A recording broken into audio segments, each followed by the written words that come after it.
आगे बढ़ते हुए एक और बड़ी खबर लखनऊ से, जहां पर बीजेपी कार्यकारिणी की बैठक, संगठन राष्ट्रीय महामंत्री बीएल संतोष मौजूद हैं। बीजेपी के प्रदेश अध्यक्ष भूपेंद्र चौधरी की भी मौजूदगी।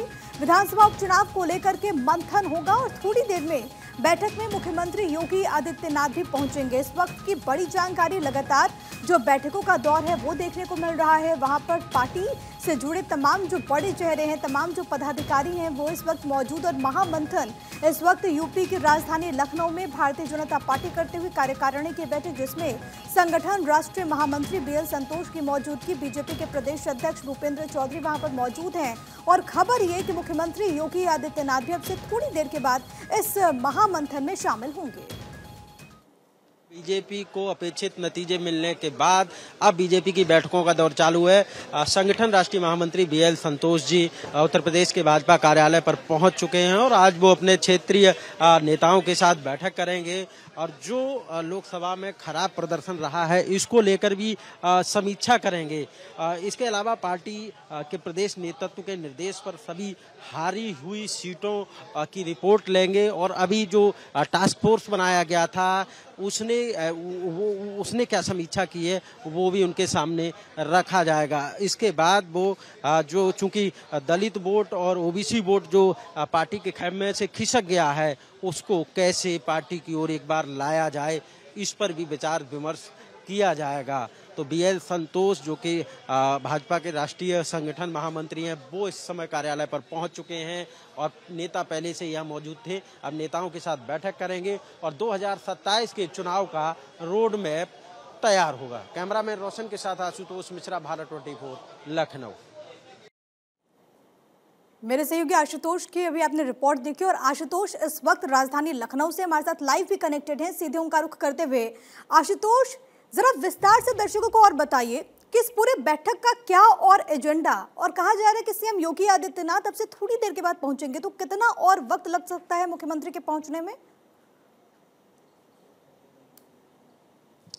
देखिए, बस लगभग 5 से 10 मिनट में योगी आदित्यनाथ भाजपा कार्यालय पहुंचेंगे, जैसे कि अभी सूचना आ रही है। हालांकि भारतीय जनता पार्टी के जो राष्ट्रीय संगठन महामंत्री हैं बीएल संतोष, वो पहुंच चुके हैं। उसके अलावा प्रदेश अध्यक्ष, संगठन महामंत्री उत्तर प्रदेश और तमाम वो क्षेत्रीय अध्यक्ष जिनको आज इस बैठक में बुलाया गया है वो भी मौजूद हैं। बैठक शुरू हो चुकी है। चूंकि मुख्यमंत्री गोरखपुर थे, गोरखपुर से वो लखनऊ पहुंचे, इसलिए थोड़ा सा समय लगा। हालांकि अब जो बैठक चल रही है उसमें उत्तर प्रदेश के लोकसभा चुनाव में बीजेपी के खराब प्रदर्शन को लेकर समीक्षा बैठक की जाएगी। अभी जो पार्टी की ओर से पार्टी की ओर से तमाम जो समीक्षाएं की गई, उन समीक्षाओं को बीएल संतोष के सामने रखा जाएगा, उस पर विचार विमर्श होगा। आगे का क्या एजेंडा रहने वाला है इस पर भी बातचीत होगी।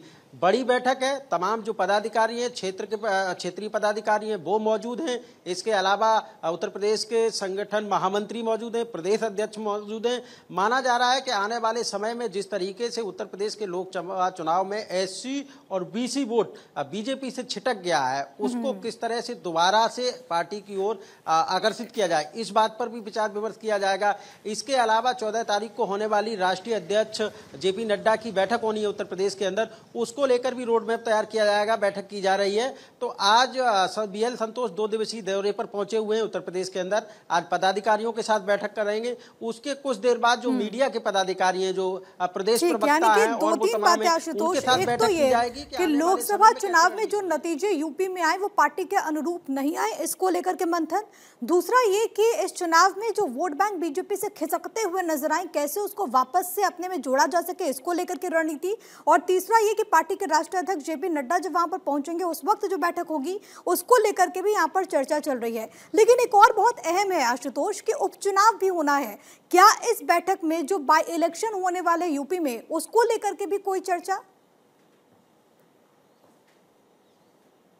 बिल्कुल, देखिए, बाय इलेक्शन को लेकर भी पिछले कई दिनों से बैठकों का दौर जारी है। हम देख रहे हैं कि मुख्यालय पर संगठन से लेकर सरकार तक का बैठकों का दौर चालू है। उत्तर प्रदेश के 16 मंत्रियों को जिम्मेदारी भी दी गई है बाय इलेक्शन की, तो इसको लेकर भी अहम भूमिका रहने वाली है। क्योंकि बैठक में विशेष रूप से इसी विषय पर चर्चा होगी, क्योंकि अब जो लोकसभा में हुआ वो तो हुआ, उसकी तो समीक्षा बैठक चली रही है। लेकिन अब कुछ ही समय में, कुछ ही दिनों में आपको उत्तर प्रदेश में बाय इलेक्शन देखने को मिलेंगे। उसमें बीजेपी का किस तरीके से अच्छा प्रदर्शन हो सके, इसको लेकर भी बैठक हो रही है। इसके अलावा चूंकि 10 सीटों पर बाई इलेक्शन होना है तो 10 सीटें में 5 भाजपा के पास पहले से ही हैं, 5 सीटों को भी अपने खाते में लाया जा सके, इसको लेकर रोड मैप तैयार किया जा रहा है। और यही वजह है कि पार्टी के तमाम पदाधिकारियों के साथ बैठक हो रही है और जिन इलाकों में लोकसभा सीट पर हार मिली है वहां कैसे पार्टी को मजबूत किया जाए और जहां बाई इलेक्शन होना है उस इलाके में कैसे जीत हासिल की जाए, कार्यकर्ताओं के साथ जो ओबीसी वर्ग है, अनुसूचित जाति के लोग हैं, उनको कैसे अपने खेमे में लाया जाए, इसको लेकर पार्टी एक रणनीति तैयार कर रही है। क्या चर्चा हो सकती है आशुतोष तमाम समीकरणों को साधते हुए? सवाल तो रही है कैंडिडेट्स को लेकर के भी, उम्मीदवारों को लेकर के भी क्या चर्चा हो सकती है तमाम समीकरणों को साधने के लिए?